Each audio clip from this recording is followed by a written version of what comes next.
உனக்கு உன் புருஷன் முக்கியமா இல்ல நந்தினி முக்கியமா? அம்மா, இப்ப எதுக்குமா அதை கேக்குறீங்க? சம்மந்தமே இல்லாம. கேட்ட கேள்விக்கு மட்டும் பதில் சொல்லு.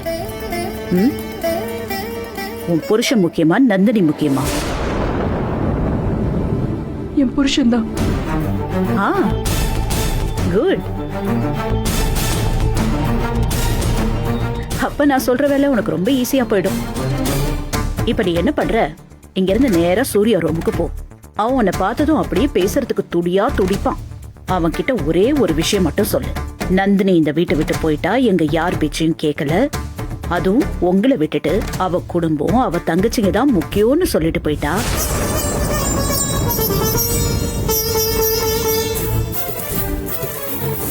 நானும் எவ்வளவோ கெஞ்சின கதர்னு சொல்லி பார்த்தேன். எந்த பேச்சையும் கேட்காம அவ மொத்தமா போயிட்டான்னு அவ மூஞ்ச பார்த்து சொல்லிட்டு வா, சரியா? இத மட்டும் சொல்லு. உன் புருஷன் அழகா வீடு திரும்புவான். ஏய், என்ன ரியாக்ஷனே இல்ல?